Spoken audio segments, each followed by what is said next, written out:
15장을 설명할 시간교회 이정규 목사입니다. 창세기는 첫 책이죠. 하나님의 창조와 인간의 타락, 그리고 그러한 인간을 사랑하시는 하나님의 은혜의 시작을 담고 있습니다. 원래 모든 책의 첫 부분을 잘 읽어야 뒷부분에 나오는 결말과 반전을 즐길 수 있지 않습니까? 그런 것처럼 창세기를 잘 알아야 끝까지 우리가 계시록까지 읽을 때 계시록이 굉장히 감동스러울 수 있을 겁니다. 그리고 창세기부터 계시록에 나오는 모든 예수님의 사역을 잘 아실 수 있을 겁니다.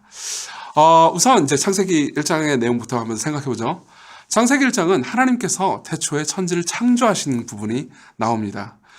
우리 하나님은 이제 원래 조화가 없고 질서가 없는 이 모든 것을 조화롭고 질서 있게 세상을 만드셨죠. 그게 일곱째 날에 걸쳐서 하나님께서 천지를 창조하시고 쉬신 장면으로 나왔습니다. 원래 질서가 있는 장면이라는 것은 뭘 의미하냐면 하나님께서 모든 질서의 맨 위가 되시고 그리고 모든 사람들이 거기에 순복하는 되게 아름다운 그림을 말해주는 거죠. 근데 이제 하나님께서 그 모든 것들을 만드실 때 그 중에서 인간을 만드셨는데요.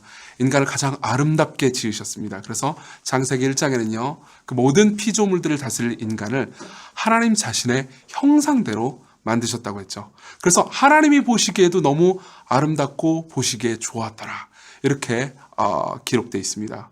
근데 이제 그 중에서 인간은 어떤 존재였냐면은 하나님의 통치와 질서를 잡는 것을 그리고 그 모든 것들을 유지할 수 있는 대리 통치자 역할을 부여받습니다. 그게 2장에서 나오는 부분이에요. 그리고 하나님께서 최고의 질서를 잡으시고 그리고 인간 역시 그 질서에 순응한다. 그리고 순응해야 한다라는 것을 가르쳐주기 위해서 선악과를 두시고 이걸 먹지 말라고 하시죠. 그건 뭘 의미하냐면 오직 하나님만이 선이 무엇이고 악이 무엇인지, 무엇이 옳고 무엇이 그른지, 무엇이 가치롭고 무엇이 가치롭지 않은지 결정하시는 분이고 모든 인간과 모든 피조물은 그 결정을 따를 때만 행복하고 기쁠 수 있다는 의미였습니다. 그렇지만 3장으로 넘어갈 때 인간이 타락하는 장면이 나옵니다. 사탄이 인간에게 꼬드기는 내용은 이거였어요. 선악과를 따먹어라. 이 말의 핵심은 너도 하나님이 될 수 있다. 네가 모든 질서의 최고가 될 수 있다. 네가 무엇이 옳은지 그른지 결정할 수 있다고 말하는 것과 똑같았죠. 그리고 아담과 하와는 선악과를 따먹음으로써 내가 하나님의 기준을 따라야 된다고? 아니 내가 기준을 만들겠어 라고 선언한 것과 똑같았죠. 그렇지만 3장 밑부분 그리고 4장 5장으로 넘어가면 그 죄를 지은 하나님께 도전한 죄를 지은 결과가 나오는데요. 그 결과는 너무너무 비참했습니다. 4장에 보면요. 죽음이 시작됩니다. 사실 죽음의 본질은 하나님과의 분리거든요. 인간이 에덴 동산에서 쫓겨나고 하나님과 분리되고요. 그리고 동생을 형이 죽이는 장면이 4장에 나옵니다. 그리고 부모가 자식을 죽이는 장면이 4장 후반부에 나오고요. 그리고 5장으로 넘어가면요. 계속해서 죽음이 반복됩니다. 여러분들 5장을 보시면요. 거기에 보면 이제 족보가 나와 있는 걸 알 수 있거든요. 그 족보에 나오는 많은 사람들은 아주 오래 삽니다. 막 900 몇십 년 이렇게 살죠. 그렇지만 그들이 오래 살기는 하지만 모두 죽었더라, 죽었더라, 죽었더라. 그렇게 끝납니다.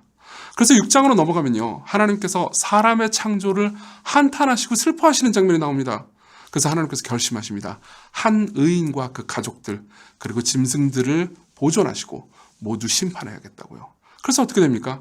하나님께서는 의인 노아와 그의 가족 그리고 짐승들을 택해서 방주를 통해서 구원하시고 모두를 홍수를 통해서 심판하시죠.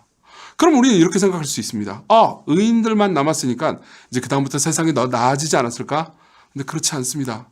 이후 6장부터 10장의 이야기는 노아 의인, 그렇죠? 의인 노아와 그 자손들마저도 타락하고 죄로 인해서 오염돼서 고통스러운 세상을 만드는 과정이 나옵니다. 결국 11장에서 인간은 바벨탑을 쌓고 하나님께 또 도전하죠. 그들 역시 내가 하나님의 기준을 따라야 한다고? 나도 내 기준을 만들어서 하나님과 동등하겠어 라고 선언한 셈이죠. 그게 바벨탑 사건의 이야기입니다. 1장부터 11장의 내용은 간단하게 요약하자면요.